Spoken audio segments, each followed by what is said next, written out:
इस वक्त एचईसी पर बिजली मद में 102 करोड़ का बकाया है। उद्योग विभाग ने त्रिपक्षीय बैठक बुलाई इस मामले को लेकर। रांची जोन के जीएम भी इस बैठक में मौजूद रहे।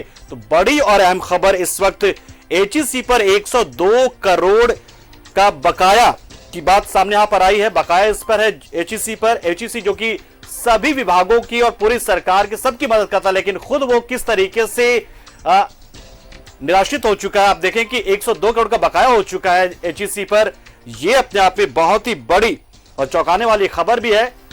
एचईसी की हालत इतनी खस्ता हो चुकी है धीरे धीरे कि अब वो इस पैसों को भी नहीं चुका पा रहा है जो बिजली बिल है उसे। और हमारे सहयोगी शहनवाज इस खबर पर ज्यादा अपडेट देने के लिए जुड़ चुके हैं।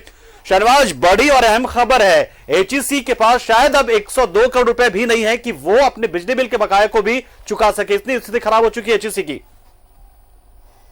जी हाँ, एचईसी पर 102 करोड़ का बकाया है। ये अपने आप में बड़ी चिंता की बात है, क्योंकि बिजली विभाग जो है इतनी दयनीय स्थिति में कभी नहीं रहा है।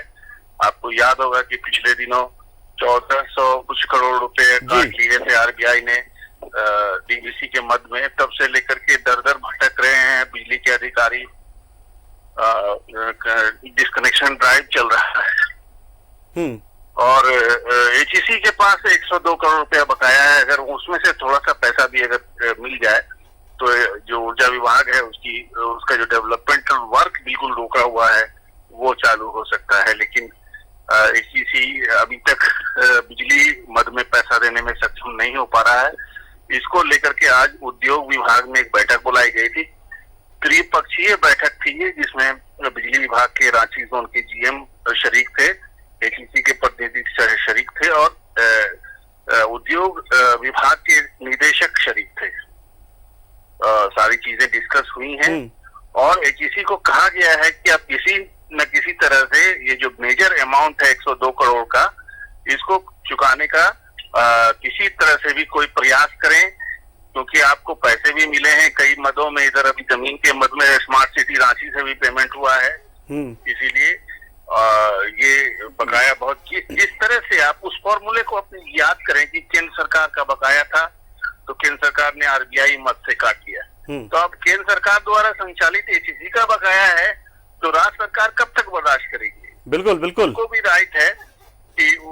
राइट है कि केंद्रीय जो एजेंसी है या कोई फैक्ट्री है उसके बकाये के लिए वो भी प्रयास करे किसी भी तरह से, या एडजस्टमेंट हो फिर अमाउंट का। लेकिन शहनवाज, ये सबसे बड़े चौंकाने वाली बात है कि एचईसी जिसके पास अथाह संपत्ति है, जो है अचल संपत्तियां हैं, वो सबको हस्तांतरित करते रहती है, पैसे उसके पास जाते रहते हैं, लेकिन क्या ये प्रबंधन की लापरवाही कि 102 करोड़ रुपए भी बिजली बिल को वो नहीं चुका पा रहे एचईसी की तरफ से? बिल्कुल, यहाँ के जो अधिकारी आते हैं एचईसी में, वो आकर के एक मरे हुए हाथी की हड्डियां और दांत और उसके जो ऑर्नामेंटल चीजें होते हैं वो बेचने का प्रयास करते हैं। और कई भ्रष्टाचार की खबरें भी अंदर से आती हैं। अभी हाल फिलहाल रेड फ्लैग जो एक छाई होती है उसको बेचने के लिए उसमें भी घपले घोटाले की खबर हमने चलाई थी। तो कुल मिला के संसाधनों का जिस तरह से चैनलाइजेशन हो सकता है एचईसी के लोग करते नहीं है, उनके जो अधिकारी हैं वो प्रयास करते नहीं है, क्योंकि वो केंद्र सरकार द्वारा हेवी इंडस्ट्रीज की श्रेणी में आने वाली संस्था है। देर सवेर उनको वेतन जारी रहता है। अब किसी को अगर 2 लाख 2.5 लाख रुपए वेतन मिल रहा है, आराम से बैठने के लिए कुर्सी मिल रही है, तो फिर उसको जरूरत ही क्या है प्रयास करने की? और शायद इसीलिए विनिवेश नीति मोदी सरकार ने इस पर बहुत और ज्यादा गंभीरता दिखाई है। ऐसे ही लोगों के लिए ऐसी नीति है कि चीजों को प्राइवेटाइज करना है।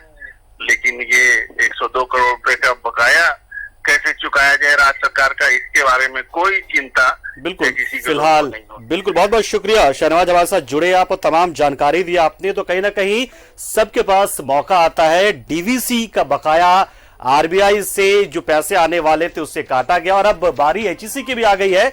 देखते राज्य सरकार इस मुद्दे को किस तरीके से सुलझाती है। लेकिन फिलहाल बड़ी वजह यह है कि फिलहाल ऊर्जा विभाग के बाद में ऊर्जा विभाग के पास में फिलहाल पैसों की कमी है और इन पैसों की भरपाई करनी ही पड़ेगी। खबर